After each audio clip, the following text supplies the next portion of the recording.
Gonna go into the mid and, like you said, maybe find a couple pickoffs. It looks like MONGOLZ though knows it, and they are literally just standing still, none of them moving at all, and just waiting now.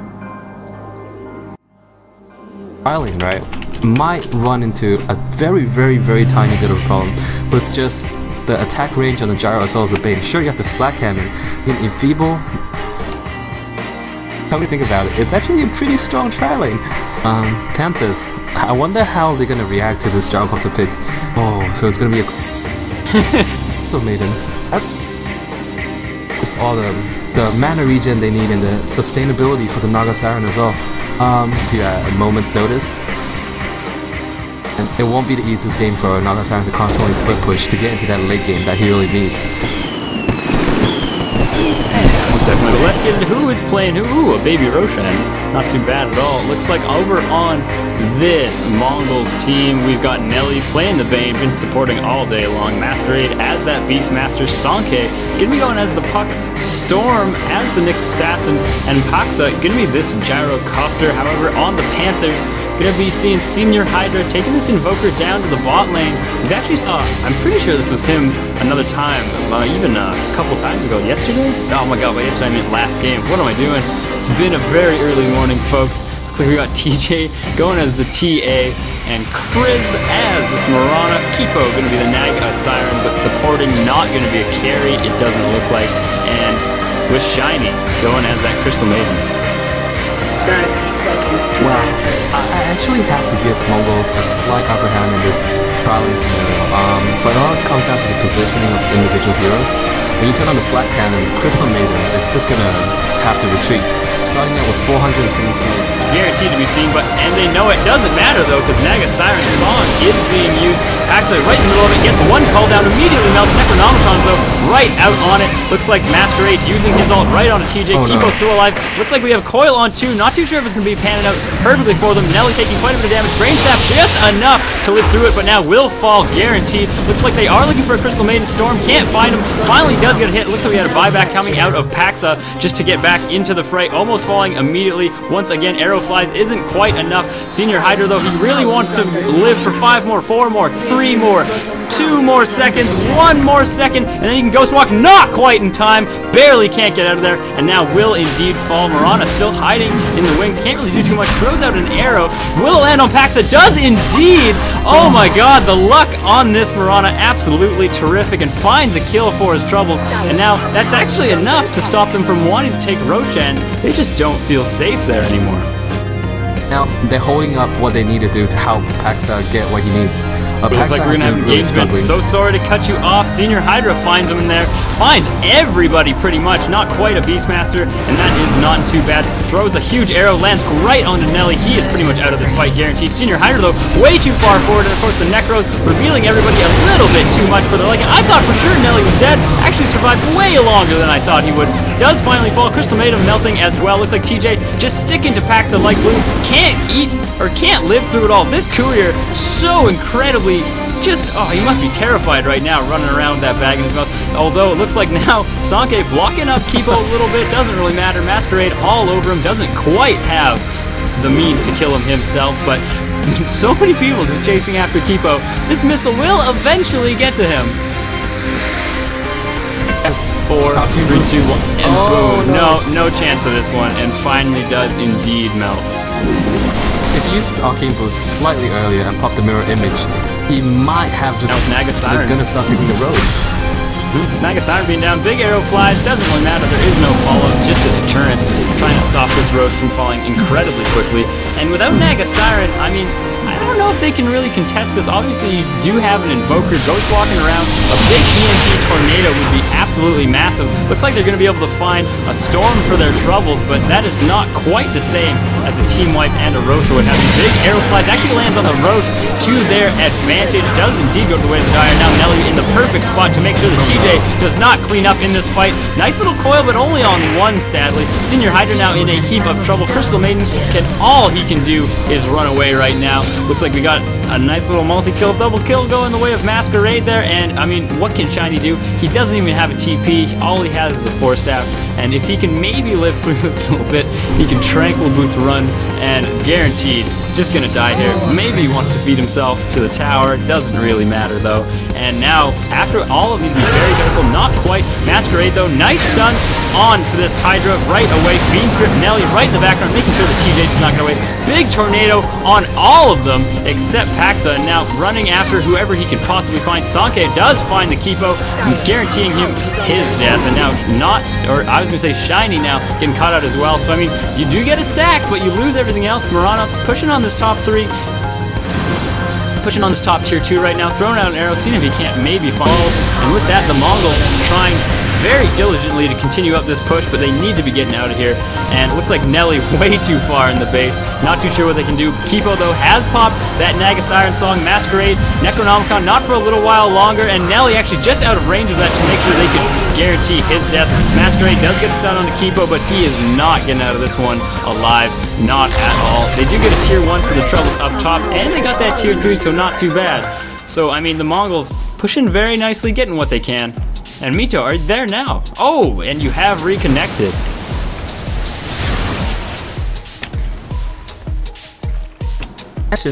Oh, I'm back. Missed out on a bit.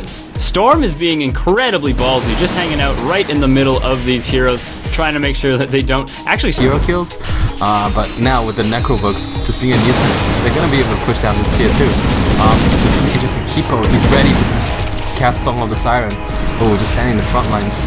They should really try to stall out. And now big tornado waiting for that. They want that EMP to go down at the very least before, and it looks like this storm melting immediately, but now because as soon as they just waited out that BKB charge, focused down that gyro, and guarantee that kill. Nelly now gonna melt as well. Can't do too much up here, although a huge amount of damage being done by just Shiny throwing down that ult. Not too bad for the troubles at all. MONGOLZ does find a couple kills, gets the TA, gets the Nagasara, not too bad. Masquerade though in a heap of trouble himself and will be falling. Looks like Puck wants to continue this fight, now needs to get out of here.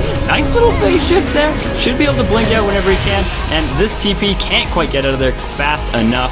And like Mito was saying, you get the blink in, maybe you don't land the Waning Rift onto the Kipo, maybe you don't land a coil on him either, but you should be able to pig that man right away. And now this is a difficult position to be in. Throws out the tornado, but hasn't quite yet popped Song of the Siren, and Gyrocopter needs to be aware of that storm though. Not too sure what he is doing. Actually, his Dipping Blast can't do too much. Sanke way too far forward, not too sure what he's doing. Already getting picked off, so that's 2 for nothing, and now they need to realize that they can't continue fighting this. Masquerade in a heap of trouble. Paxa getting caught out finally, but now will be falling. Can't do too much. Masquerade trying very hard to save him.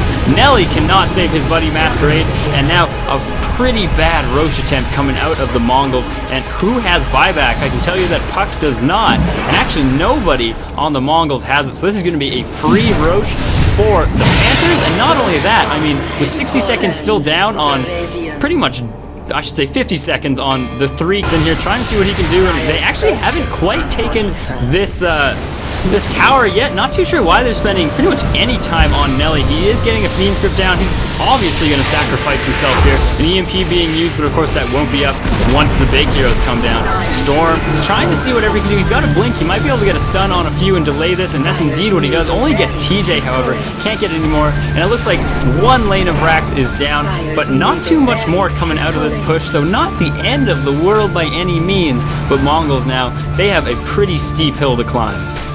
And, I mean, for 2 Necros on Mongols lineup, you'd expect them to be doing some pushes. Nice blink in by Storm, stun on 2, and now a nice big ult onto Chris. They can't quite finish him off, however, and it looks like they're really trying very, very hard. Both Necros being popped, and now no Gyro anywhere nearby. He's actually way down bot.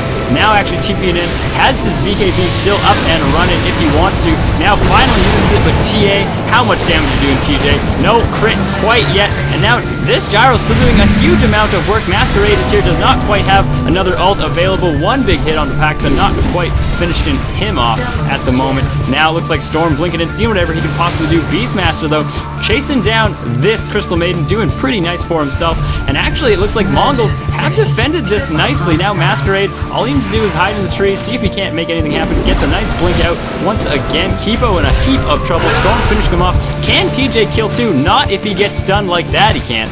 And now TJ in a bit of trouble. Wants to take at least one with him. No crits. Finally one crit going his way. They do have the Aegis pop now. And now Paxa, he wants to make something happen, but he needs to be very careful here. One stun coming down from Storm, and TJ gonna melt immediately. And just some nice, beautiful defense coming out of the Mongols there. And with that, that gold graph by Panthers up to about 7,500 in favor of them. This is actually so cheesy, but it's what people do when they're behind. And it's not kind of what Nagasiren's doing right now. Using the sleep to guarantee the Roche, very similar to that. Now the Roche will in default. Masquerade does get there just in time, but can't do too much. Doesn't find the Aegis, and now with that death, he obviously has buyback. One of the richest Beastmasters I've ever seen. Paxa, though, right into the thick of things. It looks like this double damage isn't going to be doing too much for them. Nelly trying his very best, but pops his BKB to make sure he survives through that Crystal Maiden ult as well. And they just leave Kibo to his devices. They don't actually find anything. They get they get a gem, but Kipo now just gets a free TP away. Not too sure about that. That was a 1-for-1, and they still want to chase down this this Mirana, but it's gonna be a little jungle. Mongols can never go in the jungle. Oh, Masquerade in the mid, getting caught out, but he is just so tanky. He doesn't even really care there. It's gonna be fine. Oh no. Oh, but now he does. Oh, arrow flies, though, does indeed miss. Blinks out of it just in time. No way to follow it up. Has been purged, however, so moving incredibly slow. But now it looks like they turned this gank on their head. Chris still alive. Not quite, but the Aegis finally does pop. It looks like Senior Hydra, though, running for his very life. Sanke eats a tornado. Needs to get out of here. Does just phase shift. Should be able to blink out of this one scot-free. And now Call Down coming out. Paxa trying his very best to do what damage he can. And now it looks like we have Shiny doing not too badly against that Bane. However, you have Paxa, though, getting caught out. That's a lot of mana being burnt of his. He's actually having a very difficult time just taking down Kipo. Sanke, though, caught out once again. Storm in the back, doing whatever he can against the Invoker. We do indeed have some people buying back now. And Chris now trying to see if he can't find a Storm. Looks like no arrows being used, however. Paxa right in the thick of things once again. Has he just fallen before? And it looks like he did indeed. Does have buyback, so not the end of the world by any means, but still dying, maybe unnecessarily there. It looks like Masquerade and him thinking they can take on the world. So this is going to be a forced buyback out of the Gyro, possibly and most likely the Puck as well, and maybe even the Nyx Assassin if he wants to once he dies. Oh god. Did you see that Gyro? Storm has been found. Is he going to BKB out of this? 4 stats, but doesn't matter. Gets turned into the pig. He is caught out. Looks like we have a coil on 2, but that is not the end of the world. Kipo almost using that Song of Siren, finally does use it, and so they can focus down Paxa, but of course that BKB does not last that long anymore. TJ melts immediately, and it looks like Mongols coming out way ahead in this engagement. However, you do lose a Gyrocopter, but you take 4 of them, maybe even a 5. Chris running for his life. It looks like Sanke really on top of him, seeing if he can't finally get him. Is there a TP on Chris? There is indeed, with a stun now. He is dead. Guaranteed to be. Who has buyback on the Radiant? Quite a few. Mirana, TA, and the Naga Siren. So this is not quite aware of this Roche fight. Maybe getting a little bit too slow into it. And now, if they want to take this fight, that is not at all what you want to do. Looks like Storm knows it's there, and Kipo once again doing this, catching out almost the entire team. It looks like once again Masquerade going in there. Seeing if he can't do it, and has indeed snatched that Aegis. So a very nice thing there. No Naga Siren ult now. He is buying a lot of time. Why are they going that way? It seems a little bit odd. Could have gotten way more kills if they had gone for the actual meat and potatoes of this team. I suppose they do get a Naga Siren, but I mean, big whoop when it comes to push in, but now it's going to take some... Divine hits on Gyro. This is actually a pretty good decision. When the enemy are forcing out another... Oh, that was slightly late fortification. But now that Gyro's in the fray... Oh, wow. No, they're just trying to basically do what you said with the Chinese thing almost. They're making them put a little bit of their attention down on the bot lane, and now it just seems like Mongols, they're coming out here trying to see what they can do. Big tornado on whoever they can possibly get. Kipo, though, no Song of the Siren being used whatsoever. EMP on a bunch. Nelly pops that Means Grip, and it will be decided here, but Paxe doing an obscene amount of damage, absolutely melting the entire team. Shiny doing whatever he can, but TA just cannot deal with it. Chris now, can he find a kill? Can't quite do it. Starstorm does not land how you would want it to, and a full team wipe going the way of the Mongols, who has buybacks for the Radiant. Every goddamn one of them. This is not going to be a Rax right now. Oh, everybody has a buyback. This is awesome. I mean, well, Pyro, what are you doing? Panthers, actually, they're going up top. They're doing kind of what you said. It's all about taking the throne. It's not necessarily about taking that road fight. Paxa has to get out of there in time. Immediately pigged, however, and now they aren't even trying to deal with him. They're just trying to go right for those barracks, and they get one at the moment, but looks like TA has already fallen. Invoker as well. They're chasing down Chris. They do see him, of course, and now with that, that's going to be 3 kills, 4 kills for them, and oh man, looks like they are just free to take the Roche if they want to right now. Who has buyback, of course, on the Radiant? Actually, TA doesn't have it, Mirana doesn't have it either. Go. That's what we want to see. Come on, this has to be a death push. With no buyback on TA or Mirana, even though they don't really know, but this is their moment. This is their chance. They'll be rotating towards mid. See, like, Beastmaster is just like rushing across, and so is the Nyx Assassin. They know this is their moment. This is when I wish we could just play music, you know. Exactly. Blink, blink, go, you got this. Bit of fire, is it? Yeah, exactly. And then, okay, so Paxa going in, taking that Rax. Don't know why he's really going for that. Could just go straight for the throne. That's in fact what he might want to be doing right now. Double Divine though, sitting hidden pretty for 800 damage. And instead, it looks like they're just not too sure what to do. They go for the Rax instead of straight for these towers. Now, a little bit of indecision, it seems, trying to go around, trying to maybe find a kill, and now Paxa can't attack, obviously, with that big Deafening Blast lasting forever, but they are going right for the throat, and of course, 16 seconds, 15 seconds until the TA is back. Kipo, Song of the Siren, gonna stall this long enough, for sure, but this is going to be really, really close. Fortification is available. BKB on Paxa. They don't have enough burst to take him down, and now with that, it looks like this is going to be thrown. There's the GG coming out, and Mongols take it to a 75-minute victory. Oh my, that's the longest tournament in ESPL history. God. One hell of a game. One hell of a performance from both. Well, not really one hell of a performance. Like, both teams just performed out of their minds, but eventually Panthers, I felt they just lost patience and went for that push. It was genius that they went for that push when they saw the Roche, but retreat. If they meant to retreat out of that, that would have been great for them. They could have gone into the Roche pit, and they could have gone the death push for themselves. Ooh.